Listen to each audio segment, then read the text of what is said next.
स्वागत है आपका मेरे यूट्यूब चैनल पे।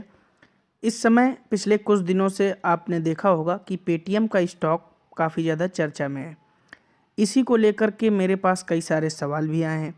देखिए, बाज़ार के अलग अलग विशेषज्ञों की पेटीएम को लेकर के अलग अलग राय है, और क्योंकि उनके पास पैमाने भी किसी स्टॉक को जज करने के लिए अलग अलग हैं, तो उन अलग अलग पैमानों के आधार पर नामी गिरामी इन्वेस्टमेंट बैंकिंग फर्म्स ने इस पर एक रिव्यू पेश किया है।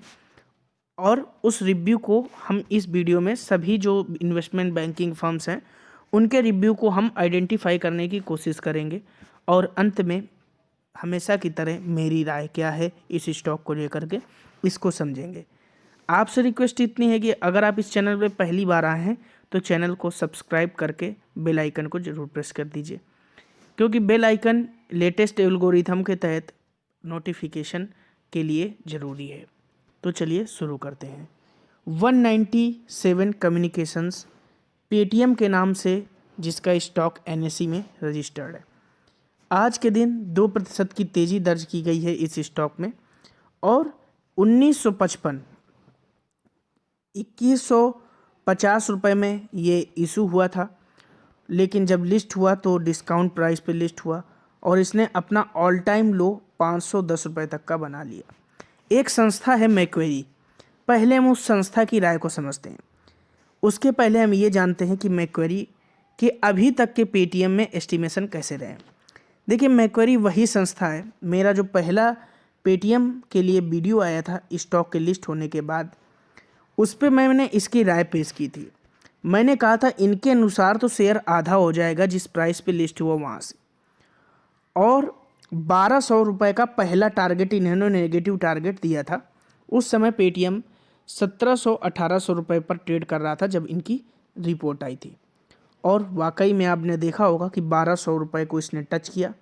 उसके बाद वहाँ से रिवर्सल की स्थिति बनी, 1300-1400 तक का स्टॉक गया, और वापस से इनका एक टारगेट आया कि भैया ये 650 तक गिरेगा। वापस 650 तक गिरा। जब 650 तक गिर गया तो फिर से इनका रिवाइज टारगेट आया कि ये 550 को भी तोड़ सकता है, और वो ऐसा भी हुआ, 510 तक का लो बनाया। अब फिर से इनका एक टारगेट आया है। टारगेट क्या है? 450 रुपये। अब ये आपको तय करना है कि आप क्या सोचते हैं। देखिए, मैक्वेरी को इस स्टॉक को जज करने का अपना तरीका है। बहुत बड़ी फर्म है, और किसी स्टॉक में एक या दो व्यक्तियों के राय पर इनकी रिपोर्ट नहीं होती है। उनके पास पूरी टीम होती है जो रिसर्च करती किसी स्टॉक को लेकर के। मैं आपको दिखा देता हूँ। मैक्वेरी ने कहा है पेटीएम 450 तक का जाएगा वापस। गोल्डमैन सैच्स 1070 की बात कर रहा है टारगेट में। अब देखिए, brokerage views differ widely when it comes to 197 communication stock. मतलब पेटीएम के लिए सबके राय अलग अलग यहाँ पर बताई जा रही है। While Macquarie has kept it target of 450 intact, broker such Goldman Sachs ICICI securities has come out with the price targets of 1000 to 1300। ICICI securities और गोल्डमैन सैक्स ने जो टारगेट दिए हैं 1000 और 1300 के बीच के इन्होंने टारगेट्स दिए हुए हैं।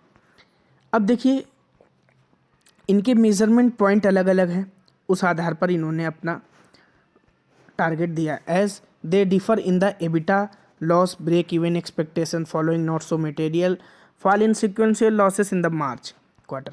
मार्च क्वार्टर वाकई में बहुत ज़्यादा ख़राब रहा है। उसके बाद पेटीएम का तेज होना फिलहाल किसी भी एंगल से अच्छा दिखाई नहीं देता है। लेकिन एक पॉइंट हमेशा की तरह जो मैंने आपको कल बताया जोमेटो के लिए, वही पॉइंट सेम आज पेटीएम के लिए।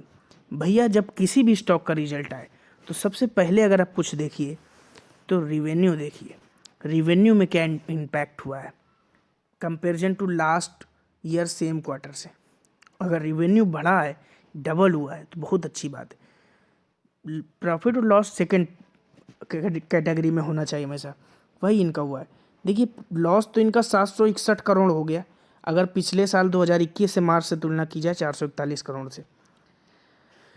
लेकिन जब आई रिवेन्यू की बात तो रिवेन्यू इनका 815 करोड़ से बढ़ के 1540 करोड़, लगभग 89% की वृद्धि दर्ज की गई। इसी आधार पर आईसीआईसी सिक्योरिटीज़ और गोल्डमैन सैक्स ने अपना रिपोर्ट दिया। हालांकि इनका मेजर पॉइंट दूसरा है और एक ही मेजर पॉइंट नहीं होते इनकी। अब चूंकि पूरी रिपोर्ट को 300-400 पन्ने की रिपोर्ट को पढ़ के बता पाना मुश्किल है, बस आप इतना समझिए कि बहुत ही बड़ी इन्वेस्टमेंट बैंकिंग फर्म्स है और पूरी दुनिया इनकी राय से एक इत्तेफाक जरूर रखती है और इनकी रिपोर्ट को बहुत ध्यान से पढ़ा जाता है।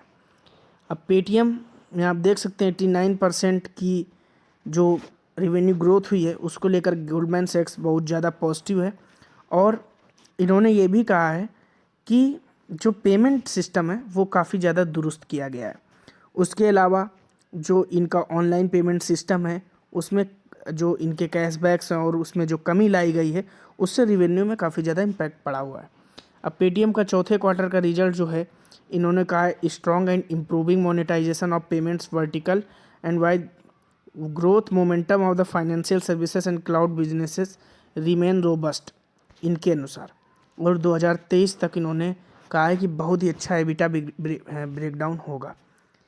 तो ये सब रिपोर्ट के आधार पर अलग अलग ब्रोकरेज हाउसेस की राय है। मेरा व्यक्तिगत मानना ये है कि फ़िलहाल पेटीएम से आप दूर ही रहिए। उसका रीज़न ये है, देखिए किसी भी कंपनी में अगर किसी कंपनी का रेवेन्यू बढ़ रहा है, भले वो लॉस में जा रही है तो कोई बात नहीं, रेवेन्यू बढ़ रहा है, लेकिन आप ये भी जज करें, सेकंड पॉइंट को आप बिल्कुल इग्नोर भी नहीं कर सकते कि लॉस क्या डबल तो नहीं हो रहा है। यहाँ लॉस डबल होने जैसी बात आ रही है। इतना रेवेन्यू बढ़ा के क्या करेंगे कि लॉस भी तो डबल हो रहा है। तो उस आधार पर अगर हम मैप करने की कोशिश करें तो जो अनुपात है निकाला जाता है,